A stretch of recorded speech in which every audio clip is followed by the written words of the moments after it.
What is up, and welcome to SGPN's The Daily Dog. I'm your host, Brandin. I'm here with my favorite Underdog Fantasy Pick'em plays for Monday, December 9th, 2024. If you're new to Underdog Fantasy, sign up with the promo code DailyDog. That's DAILYDOG at UnderdogFantasy.com or on the Underdog Fantasy app. You will get a 50% deposit match bonus worth up to $1,000. That is the biggest Underdog bonus available. There's bigger shows than mine. They don't have a $1,000 deposit match bonus. There's shows with significantly bigger fan bases than mine that don't have that bonus. So thanks for listening, and thanks for using that promo code DailyDog, one word, at UnderdogFantasy.com or on the Underdog Fantasy app. All right. Before we get going here, I got to cover a little order of business. I had my year-end meeting with the big dogs at Sports Gambling Podcast Network, Sean Green and Ryan Kramer. They were happy with how the show has done in its first year. We have grown a lot. We've grown from 0 to, hundreds and even thousands of daily listeners, depending on the day, which is great to hear. And they really complimented the fact that I do a good job getting organic listeners, either on the podcast feed or on YouTube, aka random people who are not already subscribed listening to the show. But the result of that is a large portion of our audience, like kind of a stupid portion of our audience, is not actually subscribed. I think there's a lot of recurring listeners that haven't hit the subscribe button yet. So if you haven't hit the subscribe button, please do. And if you are one of the people who's been with me on this long journey, 136 episodes, leave a review, rate review. That helps the show grow even more. Like I said, I had the meeting with Sean and Ryan Kramer. It was not a bad meeting. It was a good meeting, but we can always grow. More growth is very, very good. So share the show, listen to the show, rate, review, subscribe, all that good stuff. But without further ado, let's get to the picks, and let's hope we don't deal with the junk we did over the weekend, where every one of my slips was one leg short of hitting. All 6 of the slips I gave out for Friday, Saturday, Sunday, all were one leg short. Very, very sad stuff, but it is what it is, and we are going to keep right back, nose to the grindstone, per usual, trying to make things happen on Underdog Fantasy. As always, we're going to start with Monday Night Football, then we're going to go to NBA, then we're going to get NHL, and then we're going to do a little cross-sport lotto ticket with a little bit higher odds than what I usually give out on these random daily shows. But, I was longing, if you're a real one, you've been around since the summer when we had the Dong Squad with home run picks in the MLB. This is kind of our answer to the Dong Squad for today. Let's try this out. Let's see if people like it. I know people like to risk a little to win a lot. Obviously, the key in that is risk a little on these long shot plays. It's obviously hard to hit them. But when we do, it pays for many, many more in the future. All right, let's get going with Monday Night Football. We're going to go with Chase Brown, higher than 23.5 receiving yards. Chase Brown is a guy who's done this in 4 consecutive games. He's the running back for the Bengals. Obviously, Joe Burrow is the quarterback. There's a lot of passing yards to go around when he is slinging it. But his receiving yards for the last 4 games, actually last 5 games, 4, is 30, 57, 52, 37. And he's had longs of 34 and 20 in his last 2 games. So he can really get this on one catch. It's not, he's a speedy running back. And this Cowboys defense, it's not the squad that it's not the squad that Dan Quinn led last year. That's for sure. So I like Chase Brown higher than 23.5 receiving yards. I think that this is going to be a little bit of a shootout. The spread indicates it's going to be a little bit of a shootout. I don't think these teams are really interested in defense at this point. So give me Chase Brown higher than 23.5 receiving yards. Just a couple catches, he will get there for us.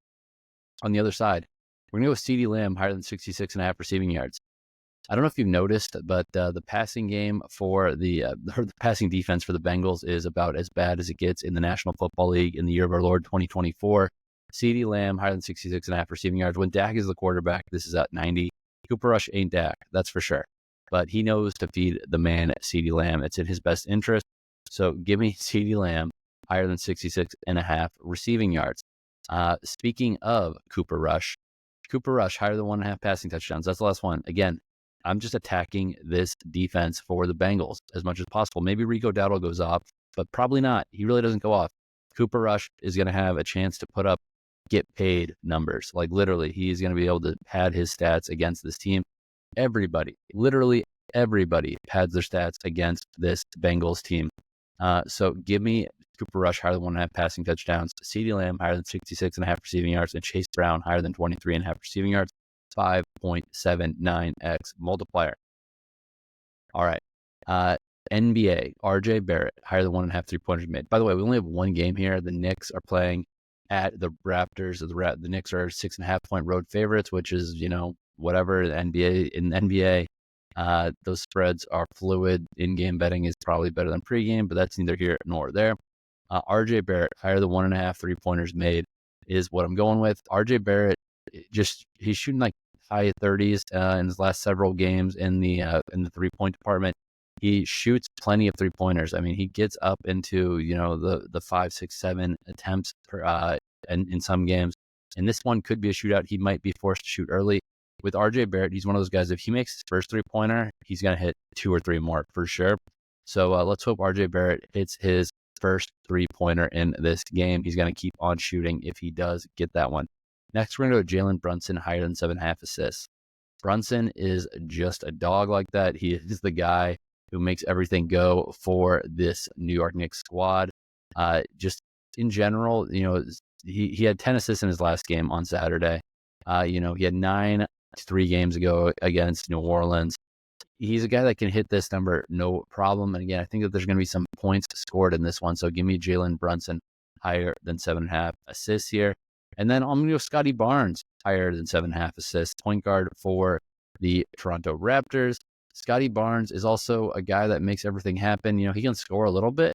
Sometimes he gets into the 30s, but let's be honest, he's more of a distributor still. I mean, he's a good scorer. I'm not trying to diminish his scoring ability, but 8 assists last game, or 14 assists last game, 8 the game prior to that, 9 the game prior to that, 9 the game prior to that, 10 before that. Like, he has just been on a roll. He was on a plateau of 7 assists for a long time before that. He had it in 3 consecutive games, but since then, he has been getting 8+ every single game. Let's hope he keeps it up here against this New York Knicks squad.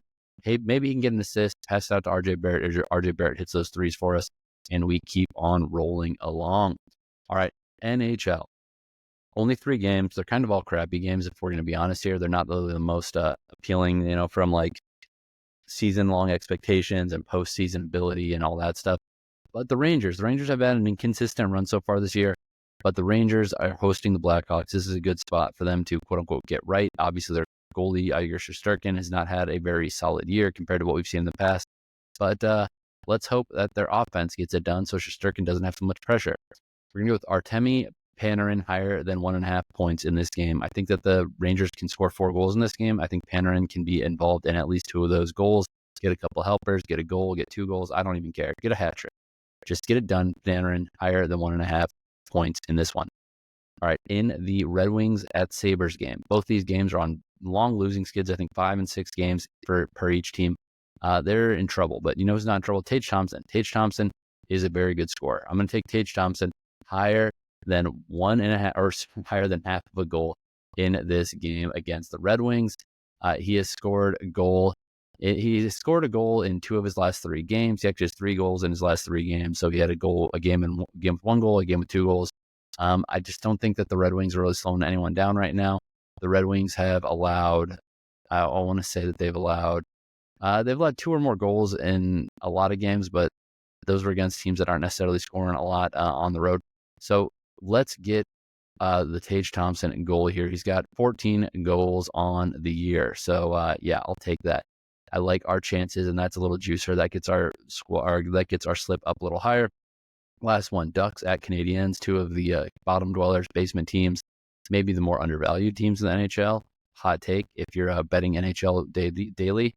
But on that note, we're going to go Troy Terry higher than 0.5 points. So this 3-leg NHL slip, Artemi, Panarin higher than 1.5 points, Tage Thompson higher than half a goal, and Troy Terry higher than half a point. 7.5x multiplier. That would be a good one to hit. That would, make up for some of our losses over the weekend where we were 1 leg short so many times. All right, last thing, cross sport lotto. We're going 3 sports, 3 picks, 30+ multiplier. Brandin Cooks higher than half a rushing plus receiving touchdown. RJ Barrett higher than 2.5 3-pointers made. Nick Suzuki higher than 0.5 goals. 32.69x multiplier, or if you want to do it like the Dong squad, you can play the flex, 16.34x multiplier or 3.51x if it goes 2 for 3. Brandin Cooks, higher than half of a rushing plus receiving touchdown. You remember I took Cooper Rush higher than 1.5 passing touchdowns, so that is very much correlated. RJ Barrett, higher than 2.5 3-pointers made. We've already got him making 2. Let's hope he makes 3. And then Nick Suzuki of the Canadiens. He's one of the top point getters and goal scorers for this team. And I don't know if I don't know how the Ducks are going to be performing on the road here. So that's 32.69x multiplier if you play it straight. If you flex it, 16.34x or 3.51x if it goes 2-4-3. All right, that's all I got for you today. Sign up with promo code DailyDog on UnderdogFantasy.com. Rate, review, subscribe to the show, and let's make some money.